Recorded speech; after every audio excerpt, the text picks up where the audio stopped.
नमस्कार, good morning. थोड़ा सा ध्यान दें। हम एग्ज़ाम आने वाले हैं, लगभग डेट अनाउंस हो जाएगी जैसे ही आपको अवगत करा दिया जाएगा।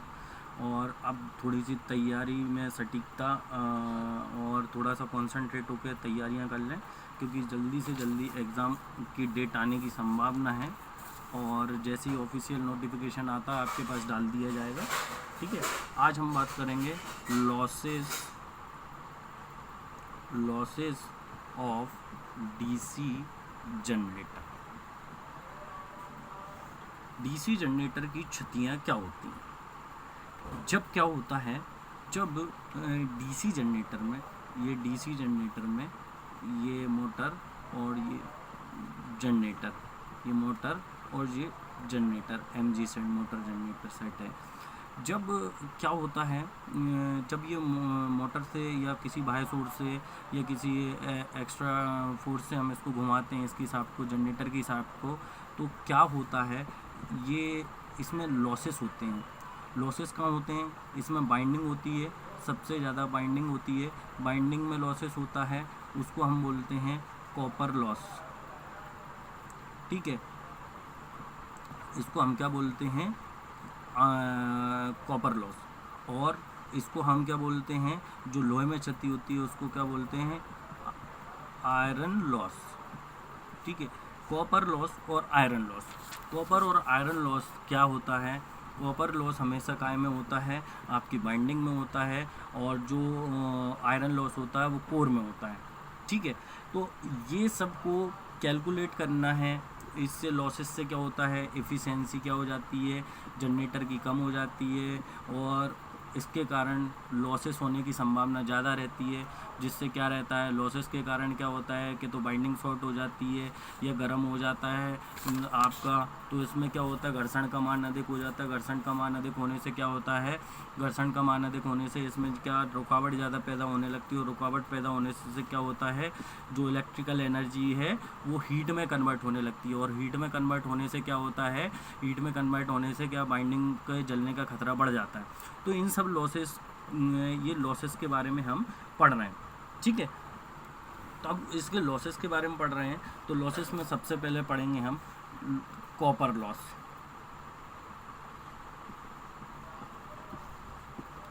कॉपर लॉस किसे कहते हैं?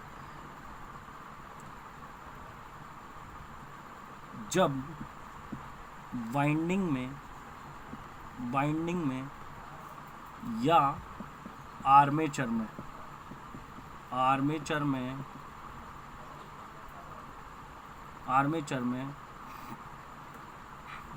कार्बन ब्रश और बाइंडिंग के बीच में घर्षण पैदा होता है। तो जिसके कारण क्षति मतलब लॉसेस का मान बढ़ जाता है। और बढ़ जाने के कारण क्या होता है, बाइंडिंग शॉर्ट हो जाती है।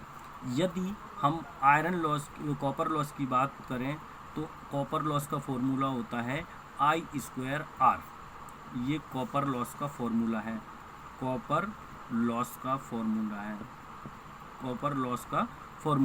अब किसी ने आपसे पूछ लिया कि आर्मेचर में कॉपर लॉस का फॉर्मूला क्या होगा। आर्मेचर में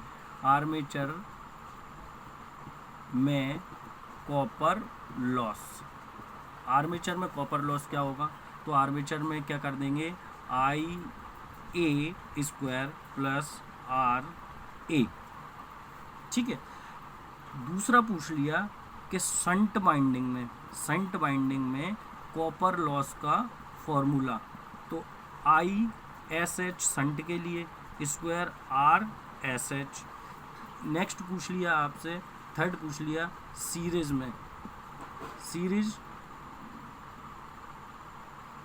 बाइंडिंग में कॉपर लॉस का मान, तो I² SE RSE। नेक्स्ट पूछ लिया आपसे कि इंटरपोल क्षति मतलब कि बाइंडिंगों में क्षति क्या हो जाएगी, तो आई स्क्वायर आर्मेचर और टोटल रेजिस्टेंस, तो ये आपका क्या हो जाएगा, कॉपर लॉस। ठीक है, अब इसमें ये जो है I square S H I square, तो आई ए को बोलते हैं हम, क्या बोलते हैं, armature current, shunt current, series current, pole current. ठीक है, आर्मेचर प्रतिरोध, शंट प्रतिरोध, सीरीज प्रतिरोध और इंटरपोल आईपी इंटरपोल प्रतिरोध, तो इस तरीके से इनके नाम को डिनोट कर सकते हैं। अब आपकी क्या होती है, लोहे क्षति होती है, ये तो कॉपर हो गई। अब लोहे क्षति मतलब कि आयरन लॉस हो गया, अब कॉपर लॉस की बारी है। अब कॉपर लॉस क्या होगा, कॉपर लॉस हमेशा काय में होता है, कोर में होता है, जहाँ बाइंडिंग की जाती है लोहे के टुकड़ों में या लोहे के स्लॉटों में, उसी को हम क्या बोलते हैं, कौन सी क्षति बोलते हैं, कॉपर आयरन लॉस कहा जाता है। अब आयरन लॉस क्या कहलाती है, ठीक है, आयरन, तो आयरन लॉसेस क्या होते हैं, आर्मेचर तथा फील्ड की कोर में होने वाला क्या लॉस आपका क्या कहलाता है, लॉस क्या कहलाएगा, आयरन लॉस कहलाएगा। ठीक है, अब आयरन लॉस में भी दो कंडीशन है। सबसे पहले है हिस्टेरेसिस,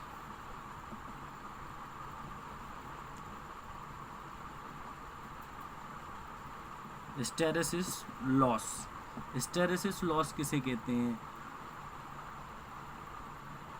हिस्टेरेसिस लॉस क्या होता है, जब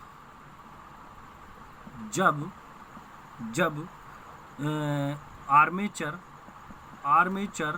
और कोर, आर्मेचर और फील्ड बार बार क्या होती हैं, बार बार मैग्नेटाइज और डीमैग्नेटाइज होती है, मतलब चुंबकीय और विचुंबकीय होती है, मतलब एक बार चिपकती है, बार बार चिपकती है, और मतलब कि एक बार चुंबक बनता है और एक चुंबक एक बार नष्ट होता है। तो उसमें जो लॉस होते हैं, डीमैग्नेटाइज होता है, उसमें जो लॉस होते हैं उसे हम हिस्टेरेसिस कहते हैं।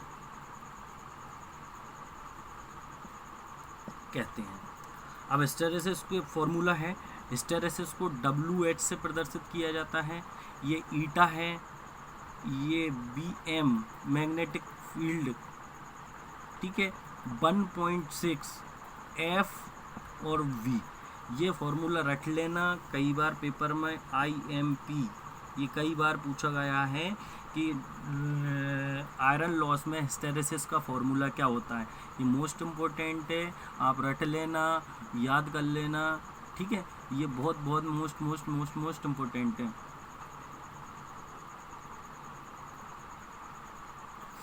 अब दूसरा होता है एडी करंट। एडी करंट क्या होता है, एडी करंट क्या होता है, चुंबकीय सिद्धांत के अनुसार विद्युत वाहक बल पैदा होता है, क्या होता है, विद्युत वाहक बल पैदा होता है, और आर्मेचर में भी विद्युत वाहक बल पैदा होता है, मतलब कि फील्ड वाइंडिंग और आर्मेचर वाइंडिंग में जो विद्युत वाहक बल पैदा होता है, ठीक है, उसमें जो धाराएं प्रवाहित होती हैं उनके साथ अतिरिक्त धाराएं, मतलब एक्स्ट्रा करंट बहता है, उसे हम क्या कहते हैं, एडी करंट कहते हैं। और एडी करंट क्या होता है, आर्मेचर बॉडी के ऊपरी सिरे में या बॉडी पे बहता है, इसको हम क्या बोलते हैं, एडी करंट कहते हैं। एडी करंट को कैसे WE से प्रदर्शित किया जाता है, ठीक है, बी एम क्या है, चुंबकीय घनत्व का स्क्वायर, फ्रिक्वेंसी का स्क्वायर प्लस टाइम का स्क्वायर। ये most most most most most most most important हैं। ये दोनों आप बहुत अच्छे से याद कर लें कि आयरन लॉसेस कहाँ होते हैं। आयरन लॉसेस फील्ड में होते हैं और आयरन लॉस में दो होते हैं। एक तो हिस्टेरेसिस होता है कि फील्ड वाइंडिंग और आर्मेचर वाइंडिंग का चुंबकीय और विचुंबकीय होना, मतलब कि मैग्नेटाइज और डीमैग्नेटाइज होना, जिसके कारण जो लॉसेस पैदा होते हैं या जो एनर्जी लॉसेस होती है उसको हम हिस्टेरेसिस लॉस कहते हैं। एडी करंट क्या होते हैं, जब फील्ड वाइंडिंग आर्मेचर वाइंडिंग में जब करंट बहता है उसके साथ में जो एक्स्ट्रा करंट बहता है, एक्स्ट्रा करंट बहने के साथ में क्या होता है, जो एक्स्ट्रा करंट बहता है वो काम बॉडी पे बहने लगता है और बॉडी पे बहने के कारण क्या होता है, क्या जो हमें एक्स्ट्रा करंट की अनुभूति होती है उसी को ही हम क्या कहते हैं, आपकी एडी करंट कहते हैं। अब इसमें ये सुन लो एक बार, ठीक है। WH क्या है, हिस्टेरेसिस, ठीक है। ये क्या है, हिस्टेरेसिस लॉस को दर्शाता है WH। ये ईटा क्या है, हिस्टेरेसिस नियतांक। ये क्या है, हिस्टेरेसिस नियतांक, ठीक है। थर्ड क्या है, BM को क्या बोलते हैं, चुंबकीय फ्लक्स। BM को क्या बोलते हैं, मैग्नेटिक फ्लक्स, ठीक है, मैग्नेटिक फ्लक्स, ठीक है। F क्या है, फ्रिक्वेंसी है। और V क्या है, V है कोर का आयतन। वोल्टेज नहीं समझना, ये है कोर का आयतन, ठीक है। अब इसमें ही अपन नेक्स्ट समझते हैं, इसमें साथ में समझते हैं। इसमें क्या है, WE को बोलते हैं एडी करंट, ठीक है। ये इसको WE को एडी करंट से प्रदर्शित किया जाता है। B क्या हो गया, चुंबकीय फ्लक्स, चुंबकीय फ्लक्स घनत्व, ठीक है। F क्या होगा, फ्रिक्वेंसी। T को टाइम नहीं समझना है, T को क्या बोलते हैं, लैमिनेशन की मोटाई, लैमिनेशन की मोटाई। ये मोस्ट इम्पोर्टेंट पार्ट है, ये कई बार हर पेपर में हर जगह पूछे जाने वाली चीज़ें हैं, इसलिए इसको बिल्कुल रट लें, वेरी मोस्ट इम्पोर्टेंट है। और यदि इसमें कोई डाउट आते हैं देन मेरे को कॉल करें या व्हाट्सअप करें, तो इससे हम इसके चीज़ों को और समझ सकें।